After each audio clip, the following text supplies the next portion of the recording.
Hello friends, welcome back to my kitchen. તો આજે આપણે સોજીના ઇન્સ્ટન્ટ ઢોસા બનાવીશું। તો અહીંયા મેં 750 ગ્રામ જેટલી આપણે જે પેકેટમાં સોજી મળે છે એ જ લીધેલી છે। તો એકદમ મીડિયમ હોય તો એ રીતની મેં અહીંયા સોજીની પસંદગી કરી છે। અને હવે આમાં છે ને આપણે 5 થી 6 ગ્લાસ જેટલું પાણી એડ કરીશું। તો જો સોજી છે ને પાણી તરત ઓબ્ઝર્વ કરી લેશે। તો આને આપણે આમાં ગાંઠા પડવાની કોઈ પણ જાતની ઝંઝટ નથી। જો લોટ હોય તો તરત આપણે મિક્સ કરવું પડે, પરંતુ સોજીમાં આ રીતના પાણી એડ કરશો ને તો પણ કોઈ પણ જાતના ગાંઠા નહીં પડે।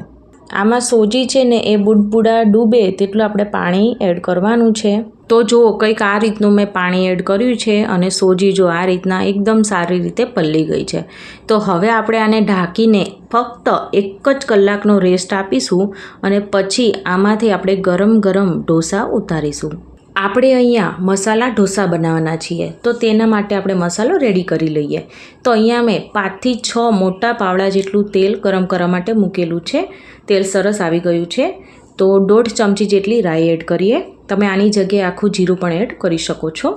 જો અહીંયા રાઈ સરસ ફૂટવા લાગી છે, તો હવે ચપટી એવી હિંગ અને તેની સાથે સાથે 7 થી 8 મીઠા લીમડાના પાન એડ કરીશું કે જેનાથી આમાં ફ્લેવર છે ખૂબ જ સરસ આવશે। અને 3 મીડિયમ સાઇઝની ડુંગળી એકદમ ઝીણી ઝીણી કટ કરેલી છે તે એડ કરીશું। અને તીખાશ માટે અહીંયા 2 નંગ જેટલા લીલા મરચાં મેં કટ કરેલા છે તે પણ એડ કરીએ। અને અત્યારે છે ને આપણે ડુંગળીના ભાગનું મીઠું એડ કરીશું અને અડધી ચમચી કરતાં પણ ઓછી એટલી આપણે હળદર પાવડર એડ કરીએ અને બધું સારી રીતે મિક્સ કરીશું। અને એકદમ ધીમા તાપે આને ડુંગળીનો કલર થોડો ચેન્જ ના થાય ને ત્યાં સુધી આપણે સાતળીશું। 5 મિનિટ પછી અહીંયા જો ડુંગળી છે ને એકદમ સરસ એવી સતળાઈ ગઈ છે, કલર ચેન્જ થઈ ગયો છે। તો અહીંયા 2 મીડિયમ સાઇઝના ટામેટાં આપણે કટ કરેલા એડ કરીશું, મિક્સ કરીએ અને ટામેટાં છે એકદમ સોફ્ટ થઈ જાય, નરમ થઈ જાય ત્યાં સુધી એને આપણે સાંતળવાના છે। 2 જ મિનિટમાં ટામેટાં સરસ એવા સોફ્ટ થઈ ગયા છે। તો હવે આ સ્ટેજ ઉપર આપણે બાફેલા વટાણા એડ કરીશું। તો આમાં વટાણાનો ટેસ્ટ ખૂબ જ સરસ આવે છે, તો તમે જરૂરથી એડ કરજો। મિક્સ કરીએ। હવે અહીંયા મેં 1 કિલો ઉપર બટાટાને બાફીને આ રીતના જો કટ કરી લીધેલા છે, તો તે આપણે એડ કરીશું। તો એકદમ બહુ મોટાઈ નહીં, નાના નહીં, એવા વચગાળાના આપણે ટુકડા કરવાના। તો હવે આપણે આ મસાલાની અંદર એડ કરીશું અને આપણે જે રૂટીન મસાલા હોય ને તે જ આપણે હવે એડ કરવાના છીએ। સ્વાદ અનુસાર નમક એડ કરીએ। આપણે પહેલાં ડુંગળીના ભાગનું એડ કર્યું છે તો સાચવીને એડ કરીએ। અને 2 નાની ચમચી જેટલું ધાણા જીરું એડ કરીશું। સાથે તીખાશ માટે અહીંયા લાલ મરચું પાવડર અને 2 મોટી ચમચી જેટલો આપણે ગરમ મસાલા પાવડર એડ કરીશું। તો આપણે પહેલાં લીલા મરચાં એડ કરેલા છે, તો અહીંયા સાચવીને તમે તીખું ખાતા હોય તે પ્રમાણે તમારે લાલ મરચું એડ કરવાનું અને મિક્સ કરી લેશું। અને સાથે સાથે આપણે છે ને અડધા લીંબુનો રસ આપણે એડ કરીશું અને 1 મોટી ચમચી જેટલી ખાંડ એડ કરીએ। એટલે આમાં છે ને ખાટો મીઠો ટેસ્ટ છે એ આપણે આમાં બેલેન્સ કરવાનો। તો તેનાથી જ આમાં જે ટેસ્ટ છે તેનો ફ્લેવર છે ને ઉભરીને આવશે અને તમને ખાવાની ઓર મજા આવશે। અને હવે બધી જ વસ્તુ સારી રીતે મિક્સ કરી લઈએ। ઉપરથી ધોયેલા કટ કરેલા લીલા ધાણા એડ કરીશું। તો અહીંયા મેં દેશી ધાણા મારી પાસે અવેલેબલ હતા તો તે એડ કર્યા છે।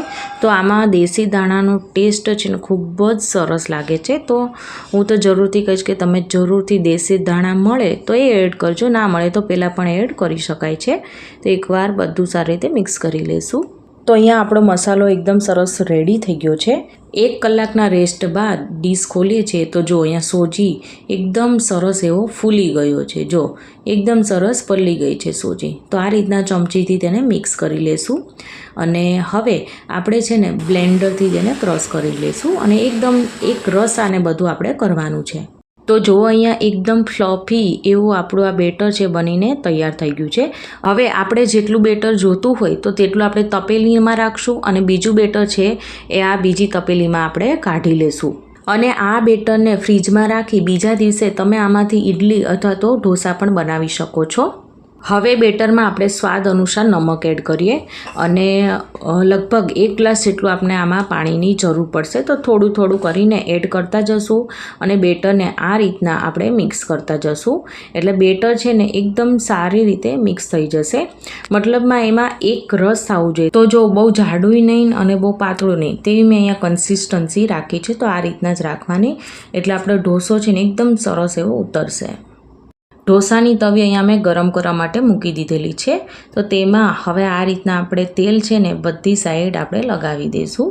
જો એટલે એકદમ સરસ એવી તવીમાં છે ને સારી રીતે ઢોસો છે ઉઠલે. હવે એક ચમચો ભરીને આપણે ઢોસાનું બેટર લઈશું અને આ રીતના જો ગોળ ગોળ ફેરવતા જશું. એકદમ હળવા હાથે ફેરવવાનું. અને અહીંયા ગેસની ફ્લેમ છે ને આપણે મીડિયમ ટુ હાઈ રાખીને જ આપણે ઢોસાને બનાવવાના છીએ, કેમ કે સોજીના ઢોસા હોય ને તેમાં ફૂલ ગેસની જ આમાં જરૂર પડતી હોય છે. અને ફરતી સાઈડ જો આ રીતના ચમચીથી થોડું થોડું તેલ એડ કરીએ. તો અહીંયા જુઓ આ રીતના ઉપરનો ભાગ સાવ કોરો થઈ જાય ને એટલે તાવેથાથી તેને બીજી સાઈડ ફ્લિપ કરી દેવાનો. જો અને પછી આપણે થોડું આ રીતના તેલ પણ એડ કરીશું. થોડુંક જ એડ કરવાનું, વધારે એડ કરવાની જરૂર નથી. તો આ ઢોસા બનાવતા વાર પણ નથી લાગતી અને બનાવવા વળી એકદમ સહેલા પણ છે. કોઈ પણ બનાવી શકે છે.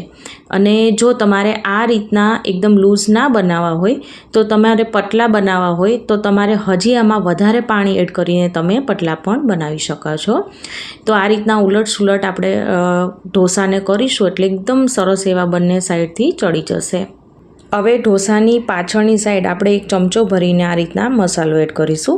તો તમને જેટલો મસાલો પસંદ હોય તે પ્રમાણે એડ કરવાનો. અને જો આ રીતના બંને સાઈડથી આપણે ઢોસાને વાળી લેશું. જો કેટલો સરસ એવો આપણો ઢોસો બનીને તૈયાર થઈ ગયો છે, પણ હજી એ સાઈડ હજી થોડી કાચી જણાય છે, એટલે આ રીતના આપણે શેકી લેશું. એટલે એકદમ સરસ એવું શેકાઈ જશે.